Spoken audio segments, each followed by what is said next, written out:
Senator Hughes. Thank you, Mr Acting Deputy President. The bushfires across the east coast of the country have been devastating. Australians all over our nation have seen the devastation on their television screens, across their social media feeds over the summer, shocked by what they've seen. To have seen it up close and in person is something else. To drive down the south coast of the New South Wales coastline and see towns decimated, businesses and houses just shells, sheds and cars burnt out, nothing but twisted steel remaining where wooden fence railings once stood. For the people who lived through it, I can only imagine. It was terrifying. I know that much because they told me. People who had cars packed, ready to go. People who didn't because it wasn't coming in their direction until it was. Just over a week ago, I spent some time from Moruya to Huskisson. I had the privilege of meeting some families affected by the fires, families facing what to some would seem an insurmountable challenge of having lost their home and almost all of their worldly possessions, but families who were already facing challenges, who have children with special needs. I met with special service providers who work with them at the best of times in difficult and less than optimal surrounds, but who are now pulling together to support a huge number of families facing an uncertain future, something many of the service providers are facing themselves. A very special thank you to Jessica Hannan from Coast and Country Occupation Therapy, Claire Price of South Coast Speech Pathology, and The Family Place, all of whom work incredibly hard for their clients every day, but who have put so many families ahead of themselves lately. At times when their own homes have been under threat, they've still ensured that they could meet clients, children with significant disabilities, and their families at evacuation centres to ensure that they're as calm as they can be in a time of heightened anxiety and stress. As the mother of a child with autism, it became very evident to me early on that whilst every person who had to leave their home would be struggling, for people with autism who thrive on routine, security and certainty, this would be an almost unbearable situation filled with anxiety and fear.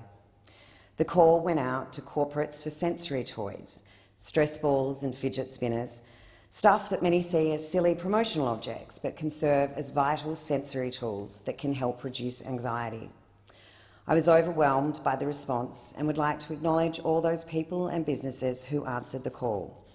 James Dorr, M's for Kids Headphones, Franklin Templeton Investments, the Commonwealth Bank, Healthcare Australia, Money3, DXC Technology, Deposit Power and Autism Awareness Australia.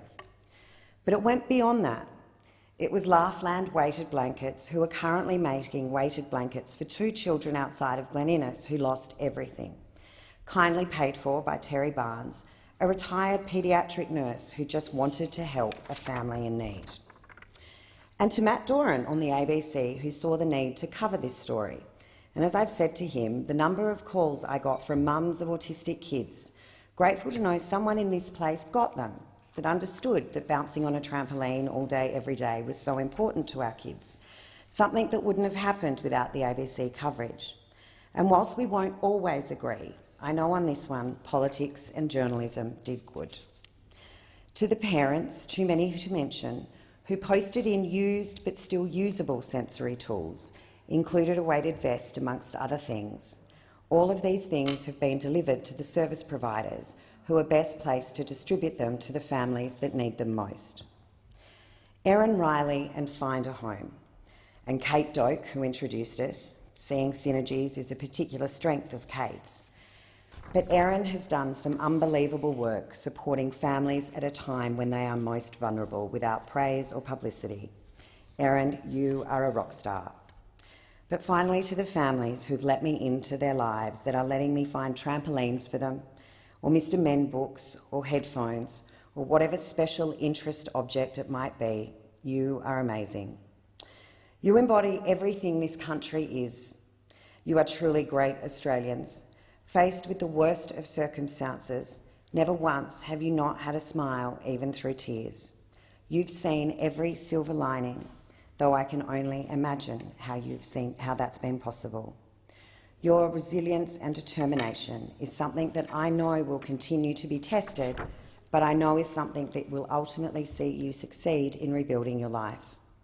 And as I work towards sourcing these special interest requirements and anxiety-reducing gear such as trampolines, I must thank the property manager of my electorate office, Dexus, who recently held a bake sale in our office lobby, raising funds towards the cause. The overwhelming generosity of so many everyday Australians that has been demonstrated via the outstanding work of our volunteer firefighters and the unprecedented monetary donations we've seen demonstrates the best of the Australian spirit, that Australians are still wanting to help each other in the face of incredible hardship, that as a community we're always there to help a mate.